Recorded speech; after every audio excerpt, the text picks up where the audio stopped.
우리 인간한테는 변함없는 것, 영원한 것, 그러한 것에 대한 본능적인 이끌림이 있습니다. 우리 인간에게 있는 아주 두 가지 모순적인 모습이 있는데요. 하나는 한편으로는 영원하길 바라면서도 또 다른 한편으로는 없어지길 바라는 이 두 가지의 상반된 마음이 우리 안에서 충돌을 일으켜서 그것 때문에 우리가 혼란에 빠질 때가 있지만 기본적으로 일반적인 상황에서 사람들은 영혼에 대한 변하지 않는 것에 대한 묘한 이끌림이 있고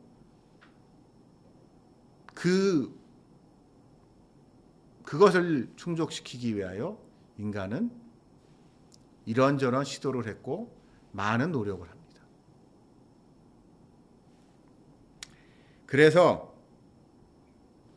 우리 그러한 인간의 마음을 영원함에 대한, 영원히 변치 않는 것에 대한 우리의 이 마음을 아마 가장 잘 담고 있는 것이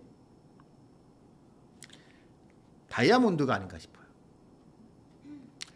20세기에 가장 성공적인 광고 카피로 꼽히는 게 중에 하나가 Diamond is Forever.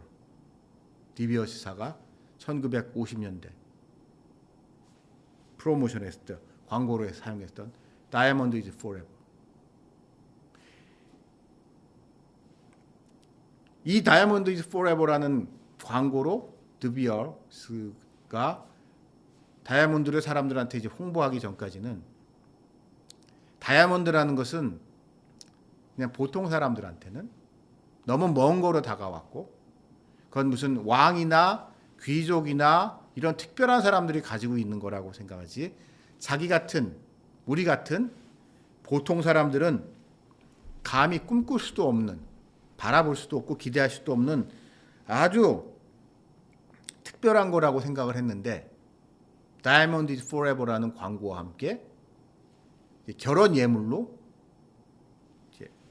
결혼하면서 결혼 반지에 꼭 다이아몬드가 들어가는 결혼 반지에 다이아몬드가 들어가는 걸 가지고 광고를 해대기 시작하니까 그 다음부터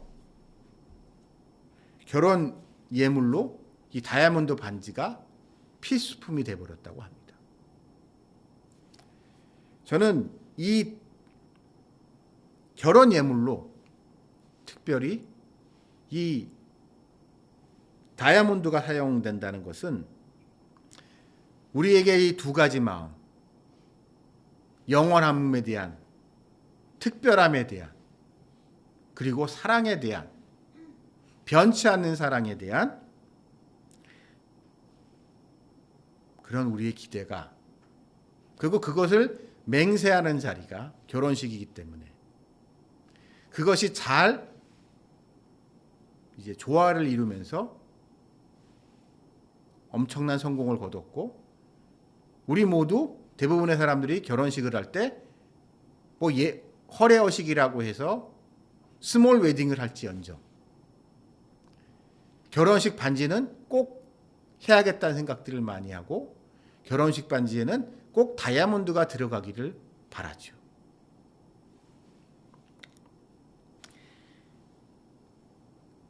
이렇게 우리한테는 사랑, 그리고 또한 불변, 영원 이런 것에 대한 뭐라 말할 수 없는 이끌림이 우리한테 있습니다. 그리고 어찌 보면 이러한 인간의 마음을 가장 잘 나타내는 것이 아마도 종교의 영역이 아닌가 싶습니다.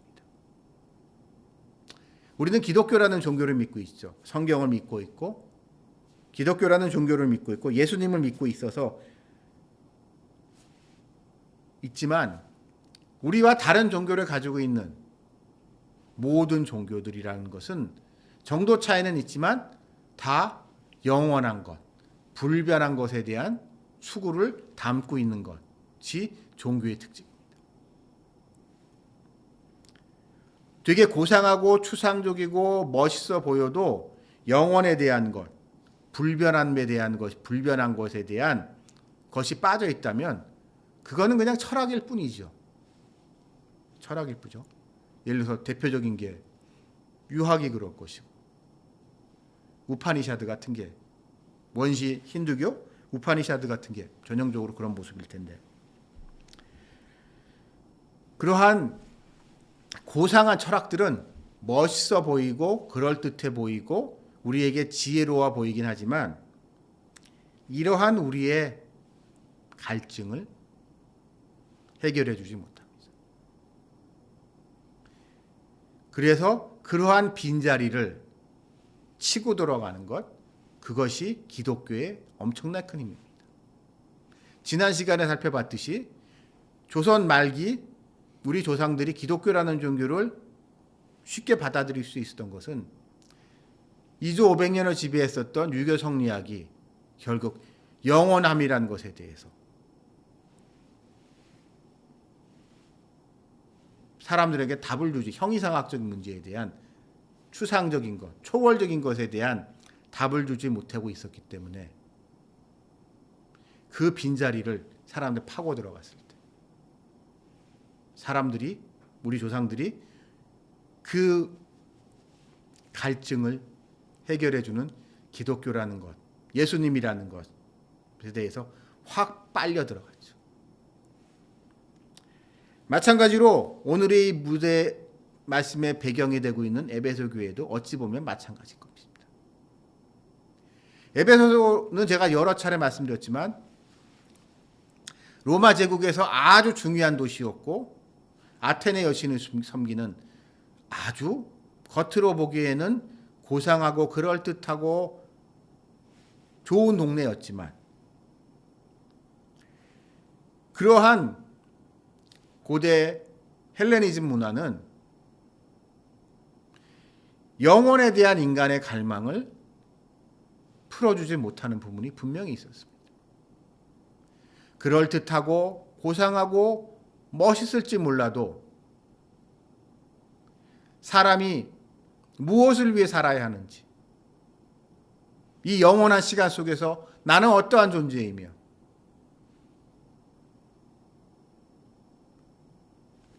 모든 것이 변할지라도 내가 붙들어야 하는 변하지 않는 그 무엇이 뭔지에 대한 해답을 주지 못하고 그럴듯한 말장난만 하고 있었기 때문에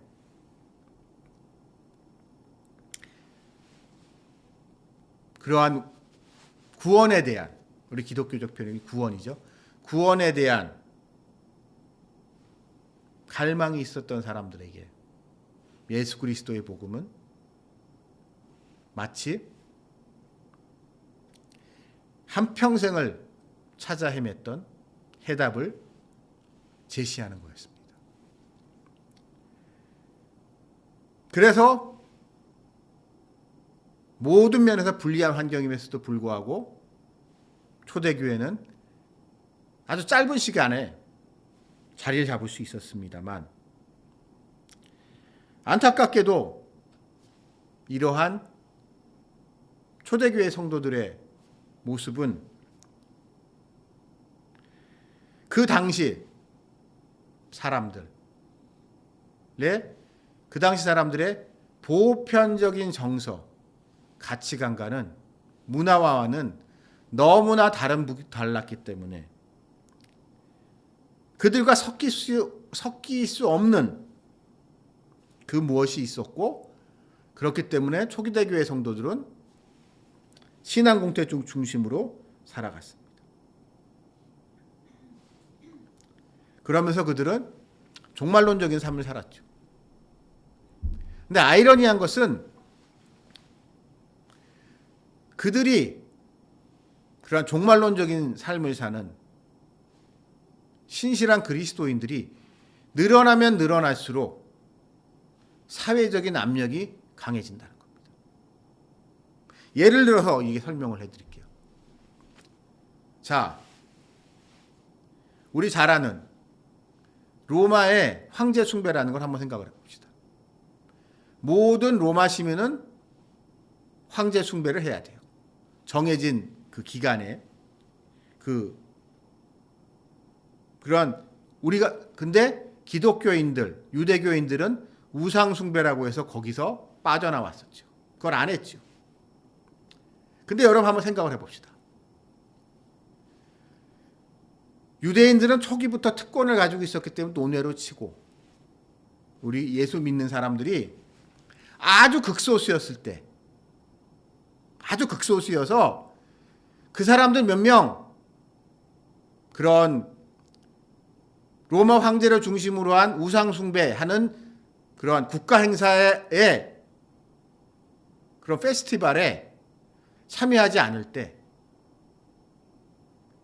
아마 너무 적은 숫자였을 때는 티도 안 났을 겁니다. 그 당시 에베소 같이 일부 기록에 의하면 에베소가 인구가 한 100만 명이 됐다고 하는 기록까지 있는데요.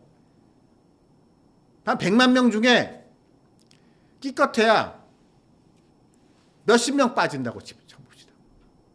많아야 한 100명 빠진다고 쳐봅시다. 티도 안 나요. 그거에 대해서 권력자들은 알려고 하지도 않고 알 수도 없고 안다고 하더라도 별로 신경 쓸 필요가 없습니다. 너무 소수기 때문에. 그냥 좀 별난 놈들이다 라고 하면서 그냥 넘어갈 수 있었어요. 근데 불행인지 다행인지 이 기독교인의 예수를 따르는 기독교인의 수가 폭발적으로 해서 그냥 딱 봐도 전에는 콜로세움 같은 그런 큰 원형 경기장에서 로마 황제 숭배와 관련된 행사를 했을 때 꽉 찼었는데 예수를 믿는 사람들이 늘어나면서 딱 봐도 여기저기 빈자리가 듬성듬성 보이기 시작을 한다면 얘기가 좀 달라집니다.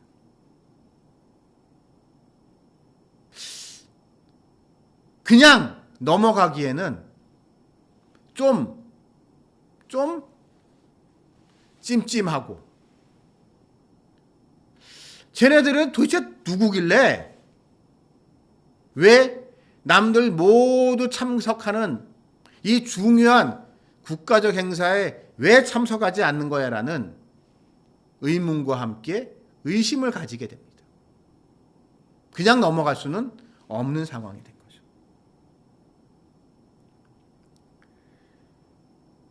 그래서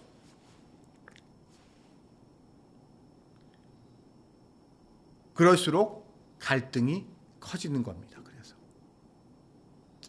우리가 알고 있는 초대교회 박해는 어찌 보면 그만큼 초대교회가 성공적이었기 때문입니다. 그래서 이렇게 박해라는 사회적인 압력이 그들에게 주어지기 시작합니다. 이런 사회적인 압력이 왔을 때 생각보다 많은 사람들은 쉽게 떠나갑니다. 내부 갈등이 증대됩니다. 이런 사람들 분명히 있습니다. 괜히 문제 크게 일으키지 말고 국가에서 늘 하던 대로 그 로마 황제를 숭배하는 것과 관련된 그런 국가 행사에 그냥 참석합시다.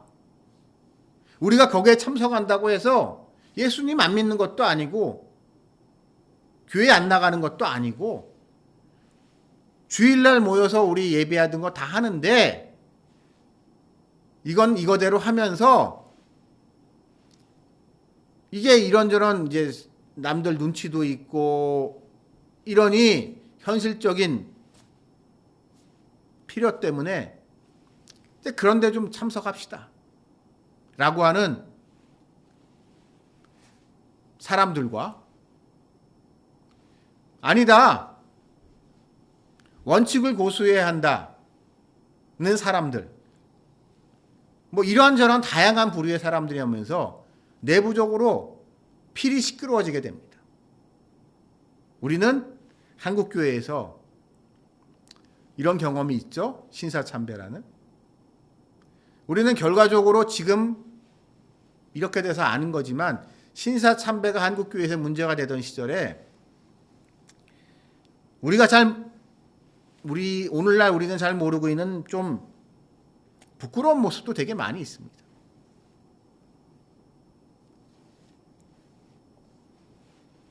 그러면서 교회 내에 분쟁이 생겨나게 되고 이런저런 과정을 겪으면서 교회를 떠나는 이탈자들. 그런 수많은 사람들이, 그런 많은 사람들이 증가하면서 교회가 어려움에 빠지게 됩니다. 아시는 분은 아시겠지만 우리 한국교회만 하더라도 초기에 선교사들이 와서 그래도 선교를 잘하고 이런저런 부흥운동의 결과로 교회들이 꽤 성장을 했었던 것 같은데 일제 말기에 신사참배를 둘러싼 이런저런 교회 내부의 갈등, 외부적 압력, 이런 거 저런 것이 얽혀지면서 그 신도가, 그리스도인의 숫자가 아주 반의 반토막도 안 게 나죠. 좀 심하게 말해서 공식적인 자료를 근거로 했을 때 그리스도인들이 얼마 안 되는 그리스도인들이었지만 그 그리스도인들의 절반이 평양을 중심으로 한 평안도 지역에 몰려 있다는 이야기는 나머지 지역에서는, 평안도로 지역한 나머지 지역에서는 사실상 많은 교회 지역에서 교회가 거의 고사 직전으로 갔다고 봐야 맞습니다. 예를 들어서 박정희 같은 사람도 젊었을 때는 교회를 좀 다녔고 안수집사였다는 얘기까지 들어봤습니다. 자기 고향에 있을 때. 젊었을 때는 대구사범 나오고 학교 선생하던 시절, 그때는 교회를 다녔나 봐요.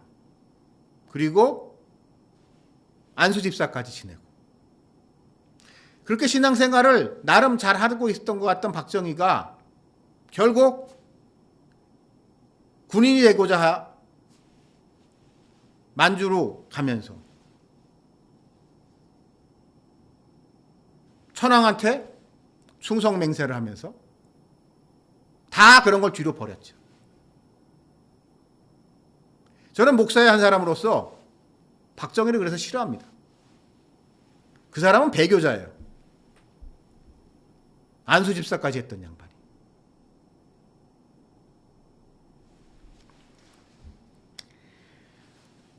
아마 박정희 한 사람뿐만이 아니라 그랬었던 사람들이 많았던 것 같아요.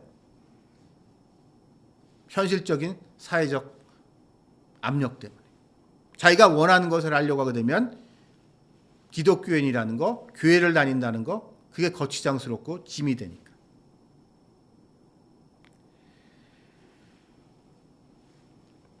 그리고 이러한 사람들 속에서 여전히 교회에 남아 있었던 사람들은 더 혼란에 빠지게 됩니다. 교회를 떠난, 어저께까지, 얼마 전까지 교회에서 형제 자매로 잘 지냈던 사람이 현실적인 이유로 교회를 떠나서 잘 나갈 때 시험에 들 수밖에 없죠, 사람이라. 시험은 내가 지금 잘하고 있는 거 맞나? 라는 그러한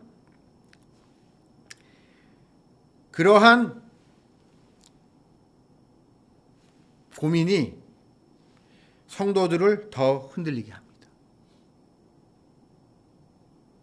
그때 많은 경우 우리는 이러한 그럴듯한 명분을 만들어야 합니다. 믿는 게 중요하다. 네가 믿는 게 중요하다. 네가 교회를 다니는 게 중요한 게 아니라 신앙 공동체를 잘 유지하는 게 중요한 것보다 더 중요한 거는 네가 중요하고 너의 믿음이 중요하다. 여러분, 그러면서 이런 거죠. 사회적인 압력 때문에, 현실적인 이유 때문에 어쩔 수 없이 교회는 안 가지만, 교회는 못 가지만, 내 마음속에는 교회를 가고 싶지만 교회를 이런저런 이유로 못 가지만 나는 그래도 하나님을 믿고 나는 그래도 예수님을 사랑해 라고 하는 비겁한 변명을 하는 사람들이 많이 늘어납니다. 그런 상황이 되면. 그리고 이후에 이러한 신앙이 우리에게 별로 심각하게 받아들여지질 않죠. 그래서 우리나라에서는 이렇습니다. 지금도. 예를 들어서 이제 교회를 잘 다니고 있는 것 같은데, 믿음이 좋은 것 같은데, 뭐 예를 들어서 현실적인 이유로 교회를 다닐 수 없는 교회를 좀 다니는 게 부담이 되는 상황. 대표적으로 우리 애가 고3이 됐어요. 수험생이 됐어요. 그래서 학원이 다 일요일 날 하기 때문에 대학 갈 때까지는 교회를 좀 쉬겠다.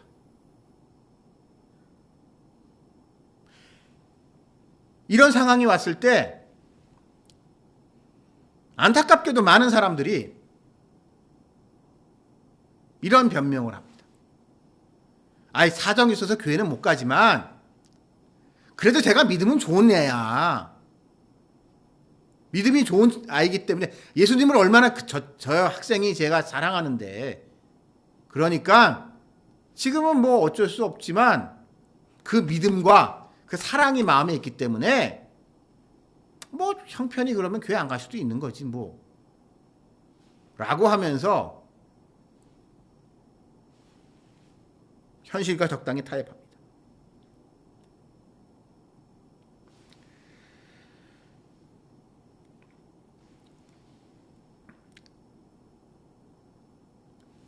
그래서 이러한 어떻게 보면 주관적인 신앙의 가장 객관적인 기준이 뭘까요? 여러분, 교회라는 것은요, 우리 신앙이 공동체를 통하여 객관화되는 과정입니다. 개인적인 신앙이. 그렇기 때문에 교회라는 것이 중요한 것인데, 이러한 나의 신앙을 객관적으로 점검하는 것을 소홀히 여기는 이러한 풍토 때문에 결국 오늘날 가난한 교인이 폭증하고 있고 냉담자들이 늘어나고 있습니다. 이거는 우리 개신교 진영에서는 가난한 성도라고 하고요, 가톨릭 진영에서는 이거를 냉담자라고 한다고 그러더라고요. 그러면 이런 사람들의 특징이 뭐냐? 교회 꼭 가야 돼요? 예배 꼭 참석해야 돼요? 그냥 집에서 유튜브 틀어놓고 하면 안 돼요?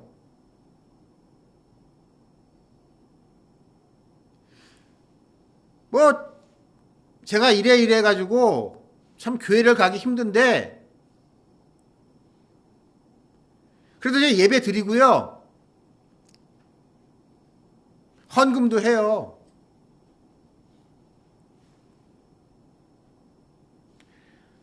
라고 하면서 아무런 문제의식을 느끼지 못하고 있는 사람들이 너무나 많습니다. 그리고 이는 어찌 보면 오늘이 말씀의 배경이 되고 있는 에베소 교회나 오늘날이나 똑같은 것 같아요. 왜냐하면 그때나 지금이나 우리 인간은 다 그렇게 미련하고 약한 존재이기 때문에 자신의 죄를 합리화할 핑계를 찾으려고 무던히 애쓰는 게 우리 인간입니다.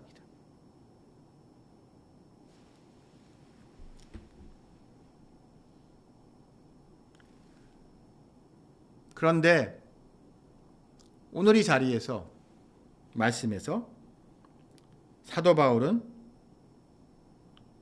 중요한 한 가지 점을 지적하고 있습니다. 그리스도를 변함없이 사랑하는 모든 형제들이란 얘기합니다. 변함없는 사랑. 참 사람들이 웃겨요. 내가 사랑을 받을 때는 상대방한테 변함없는 사랑을 원합니다. 사랑이 변하는 거니? 사랑이 변하니? 나 영원히 사랑한다고 했잖아.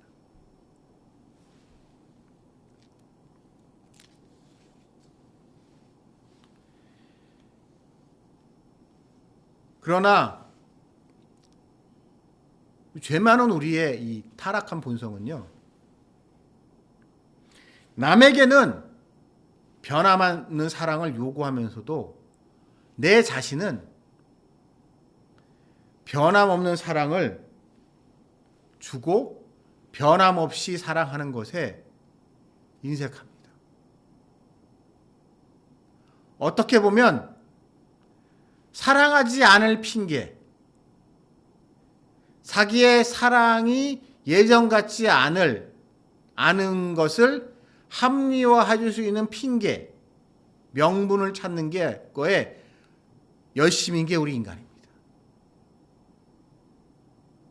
그래서 남녀 사이에서도 그래요.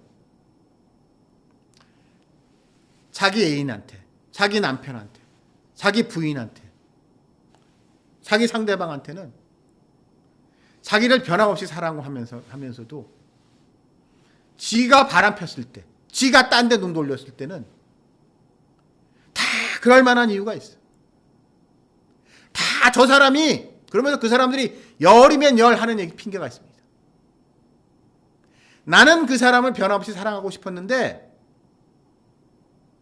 나 진짜 그러고 싶었는데, 그 사람이 나한테 이렇게 많은 상처를 줬어요.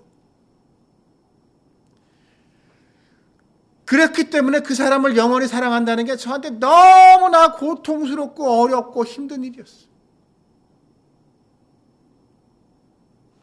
근데 그렇게 내가 너무 그 사람에 대한 사랑 때문에 힘들어할 때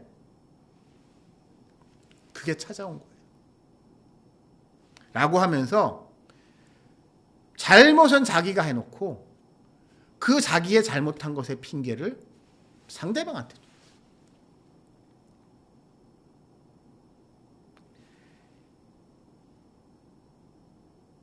그리고 이러한 사랑의 변절은 어떨 때 보면 하나님에 대한, 예수님에 대한 사랑에서도 마찬가지인 것 같습니다. 저는 가끔 제일 중요한 저의 과업 중에 하나가 옛날에 교회 잘 다녔는데 지금은 교회를 잘 안 다니고 있는 그런 애들을 다시 이제 좀 교회 좀 다니게 하려고 하는 게 저의 중요한 과제인데, 그 친구들을 만나보게 되면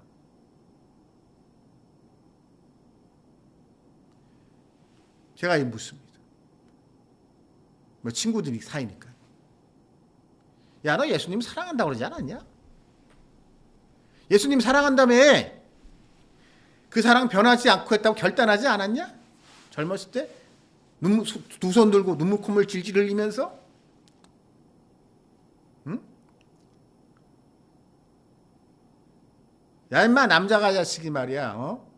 약속을 했으면 약속은 지켜요. 네가 맹세했잖아, 임마. 라고 제가 이제 그런 친구들한테 이제 핀잔을 주면은 그 친구들의 반응은 딱 정해져 있습니다. 야, 그건 그때 뭘 몰랐을 때 얘기고. 그냥 마음이 안 간다. 마음이 안 가. 그냥 사랑하는 마음이 안 생기는데 내가 왜 사랑한다고 억지로 얘기를 해야 되냐.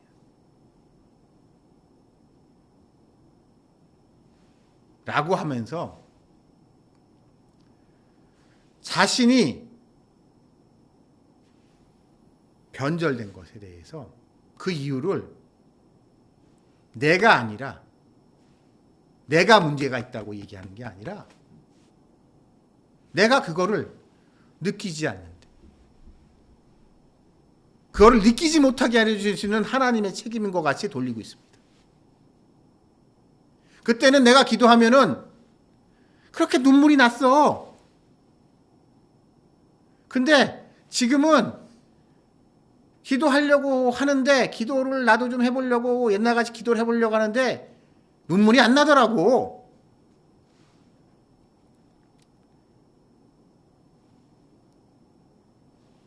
이러면서 마치 자기가 지금 기도할 때 옛날같이 그냥 눈물이 이렇게 나면 예수님을 믿을 수 있는데 가슴이 뜨거워지면 예수님 믿을 수 있는데 지금은 눈물도 안 나고 가슴도 안 뜨거워지고 기도하려고 해도 딴 생각만 나고 졸리기만 하고 딴 생각만 나고 그래서 나 예수님 안 믿어. 교회 안 가. 라고 하는 것에 아무런 문제의식이 없어요.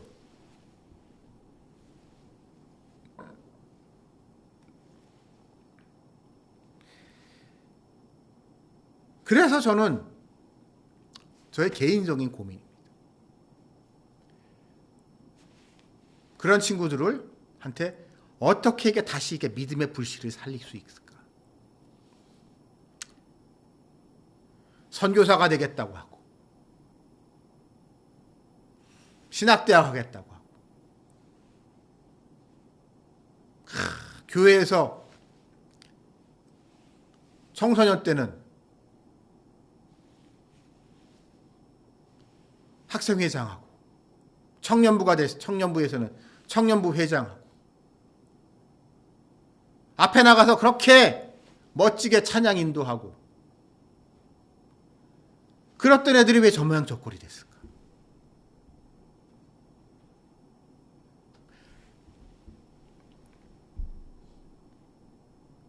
근데 거기서 제가 중요한 사실을 깨달았습니다.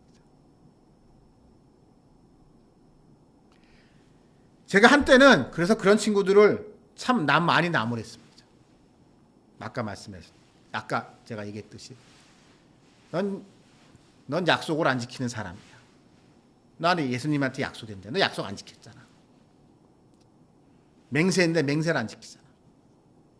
라고 하면서 그 친구들을 좀 정죄하고 비판하는 자세를 가지고 있었습니다. 저는. 근데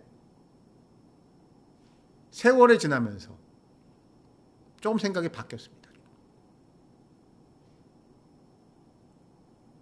여러분,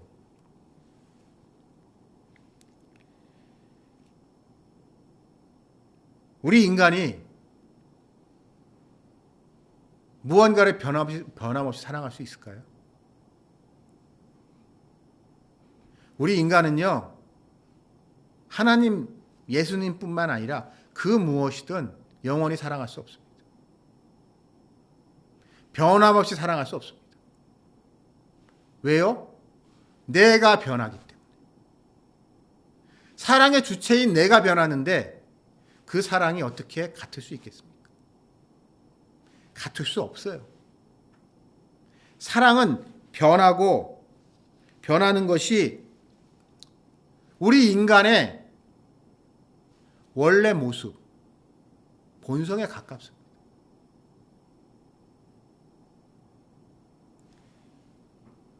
어찌 보면 사랑이 변한다는 사실을 인정하지 않을 경우에 이것은 집착이 되는 겁니다. 건전하지 않은 거죠. 그렇기 때문에 우리는 우리가 변하듯이 우리의 사랑도 변한다는 사실을 인정해야 돼요. 그렇기 때문에 예수님에 대한 우리의 사랑도 변하는 것이 어찌 보면 너무나 당연한 것입니다.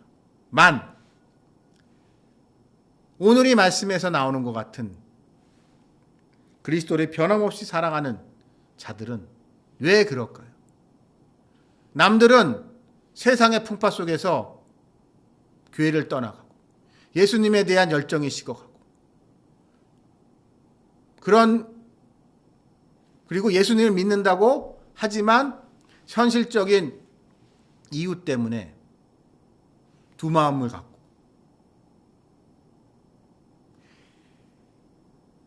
그런데 누구는 여러분이나 저는 이 변함없는 사랑을 가질 수 있는 것은 그것이 하나님의 은혜이기 때문에 누구나 가질 수 있는 것이 아니에요. 특별한 겁니다. 누군가에게 하나님이 택하신 자에게 주신 특별한 선물이에요. 우리가 이 개인적인 결단, 각오를, 의지를 중요시하는 동양 문화권에서는 좀 오해하는 게 있습니다. 예수님에 대한 변함없는 사랑의 꽃은 아마도 순교일 겁니다. 순교. 목숨이 다 바쳐서 죽을 때까지 그 사랑이 변치 않고 있는 것. 그게 순교니까. 그거보다 더 확실한 사랑의 증거는 없겠죠. 하지만 여러분, 순교는요, 내가 할 수 있는 게 아니에요. 순교는 하나님의 은사입니다. 하나님께서 택하신 특별한 희생제물들이라고 해야 되나요? 그런 사람들에게만 부여되는 아주 특별한 특권입니다. 은혜입니다. 그렇기 때문에 그 자리에 나의 목숨이 오가는 결단의 자리에 있다는 것 그 자체도 하나님께 감사해야 하고 그 자리에서 그거를 버틸 수 있는 것 그거조차도 하나님께 감사해야 되는 겁니다. 우리 한국의 역사 속, 우리 한국 교회의 역사 속에서 신사참배를 한번 생각해 봅시다. 신사참배라는 악 앞에서 솔직히 많은 분들이 비겁해졌습니다. 그리고 그 중에 몇 명, 아주 이런저런 몇 분이 신사참배에 맞댔죠. 끝까지 신사참배를 거부했죠. 그래서 그분들이 잡혀가서 무던한 고난을 받았습니다. 박해를 받았습니다. 그러다 대표적으로 주기철 목사님 같이 순교하신 분들이 나오죠. 우리는 주기철 목사님 같은 분을 보면서 인간적인 관점으로는 그 고난과 박해를 이겨내신 주기철 목사님이 대단하다. 그분의 믿음을 본받자. 예를 들어서 손양원 목사님 같은 분. 주기철 목사님은 손양원 목사님 같은 분을 대단하다고 생각할 수 있지만 이러한 우리의 태도는 개인을 우상화할 위험이 있습니다. 그래서 그러한 역사적 사건 앞에서 우리가 찬양해야 될 것은 이 모든 것을 이루신 하나님, 그 크신 은혜입니다.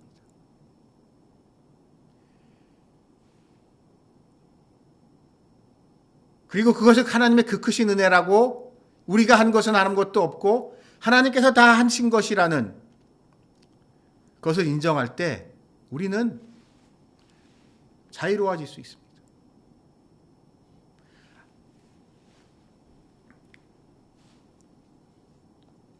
우리는 안타깝게도 이러한 하나님과 우리의 사이의 사랑에 있어서 하나님의 절대 주권, 완전한 주도권을 인정하지 않고 나에게도 뭔가 일말의 여지가 있다라고 남겨둘 경우에 이것은 결국 인간의 공로가 되고 자기의가 됩니다.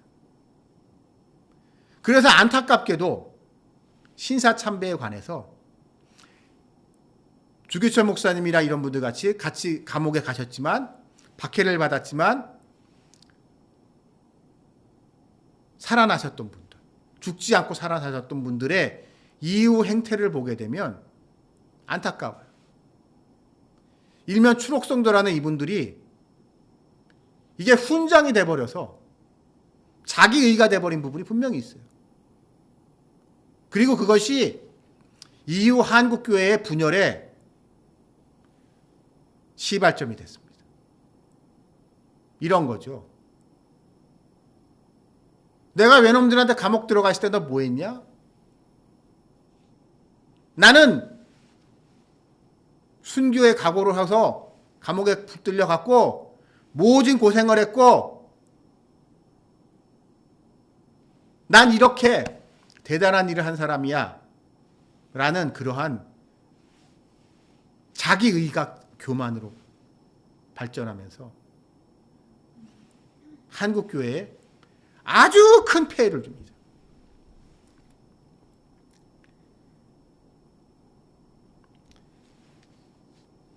이러한 것이 우리에게 주는 가르침은 분명하다고 생각합니다.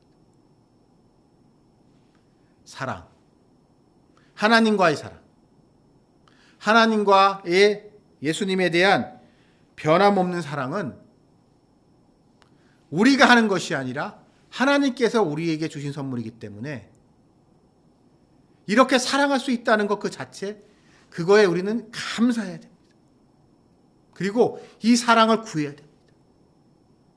우리는 어찌 보면 그 사랑을 구하지 않으면 그 사랑이 우리 것이 아니고 하나님 것이다라는 것을 인정해야지만 하나님께 구할 수 있고 하나님께 감사할 수 있고 그러면서 우리 앞에 닥쳐올 이 어려움 속에서도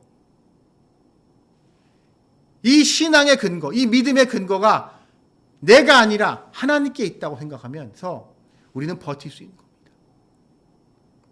나는 무너져도 나를 붙들고 계신 하나님의 두 손이 나를 일으켜 세우시기 때문에 나는 무너지지 않고 나는 쓰러지더라도 다시 일어설 수 있고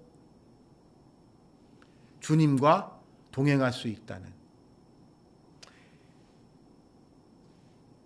그러한 믿음,